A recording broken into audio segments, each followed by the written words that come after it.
আসসালামু আলাইকুম সবাইকে। আশা করছি যে যেখানে আছেন আল্লাহর অশেষ রহমতে ভালো আছেন, সুস্থ আছেন। আবারও চলে এলাম আরও একটি রেসিপি শেয়ার করার জন্য। আজ আপনাদের সাথে শেয়ার করব লতি দিয়ে ইলিশের মাথা রান্না করার একটি রেসিপি।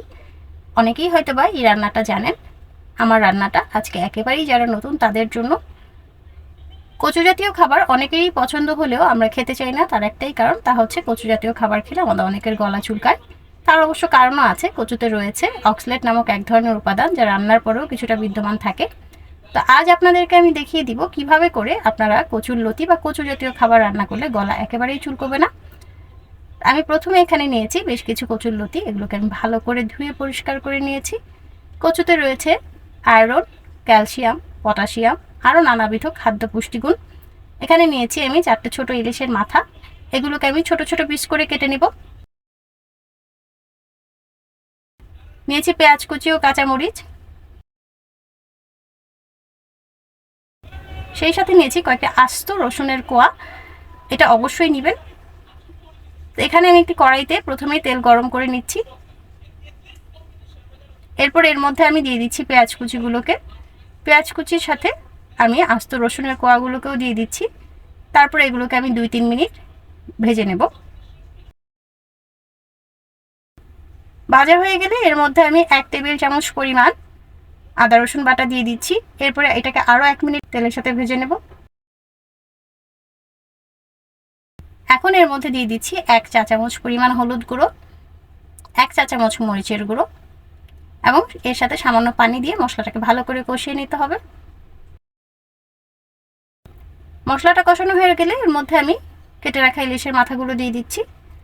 এটাকে আমি ভালো করে মশলার সাথে নেড়ে মিশিয়ে নেব এবং ভালো করে কষিয়ে নিতে হবে। আমি এখানে কোনো লবণ ব্যবহার করিনি। এ পর্যায়ে লবণটা দিলে ইলিশের মাথাগুলোর ভিতরে একটু বেশি নোনতা নোনতা ভাব হয়ে যায়। তো মাছের মাথাটা যখন কষানো হয়ে যাবে তখন আমি এর মধ্যে পরিমাণ মতো পানি দিয়ে দিব। আমি প্রায় 1 কাপ পানি ব্যবহার করছি। আপনারা আপনাদের লতির পরিমাণ বুঝে ব্যবহার করবেন, কারণ এই পানিটা শুধুমাত্র লতি সিদ্ধ হওয়ার জন্যই।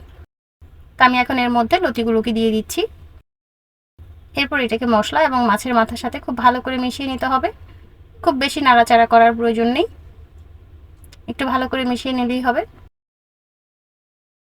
এই পর্যায়ে আমি লবণটা দিয়ে দিচ্ছি এবং আবারও ভালো করে নেড়ে মিশিয়ে নেব। তারপর এটাকে একটা ঢাকনা দিয়ে দিব আমি। একটা ঢাকনা দিয়ে ঢেকে এটাকে প্রায় 20 মিনিটের মতো মাঝারি আঁচে রান্না করে নিতে হবে। তো আমি 10 মিনিট পরে ঢাকনাটা খুলে একটু উল্টে দিচ্ছি, যাতে নিচের লতিগুলো উপরে উঠে আসে।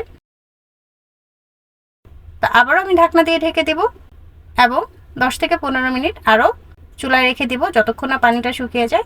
তো 15 মিনিট পরে আমার লতির পানিটা শুকিয়ে আসছে। এর মধ্যে এখন আমি দিয়ে দিচ্ছি কয়েকটা কাঁচামরিচ, এরকম মাঝখান থেকে ছিঁড়ে দিচ্ছি। তা আমি খুব বেশি নাড়াচাড়া করে লতিটা রান্না করিনি, এতে করে মাছের কাঁটাগুলো বের হয়ে একদম কাটা কাটা হয়ে যেতে পারে। তো এইভাবে আমি মরিচটাকে লতির সাথে সামান্য একটু মিশিয়ে নিচ্ছি, যাতে মরিচের ঝালটা বের হয়ে যায়। এভাবে করে যদি আপনারা কচু জাতীয় যে কোনো খাবার রান্না করেন, আশা করি আপনাদের গলা চুলকবে না। যে কোনো কচু জাতীয় খাবার রান্না করার সময়তে প্রচুর পরিমাণে রসুন ব্যবহার করবেন, তাতে করে চুলকোনো ভাবটা একদম কমে যাবে। তো আশা করি আপনাদের রেসিপিটি ভালো লাগবে। অবশ্যই ভিডিওটিতে লাইক করবেন, কমেন্ট করবেন এবং শেয়ার করবেন। সেই সাথে আমার চ্যানেলটিকে সাবস্ক্রাইব করে পাশে থাকা বেল বাটনটি ক্লিক করে দিবেন নতুন নতুন ভিডিওর আপডেট পাওয়ার জন্য। আমার ফেসবুক পেজটিকে ফলো দিয়ে রাখবেন। পেজের নাম এবং লিঙ্ক আপনার ডেসক্রিপশনে পেয়ে যাবেন।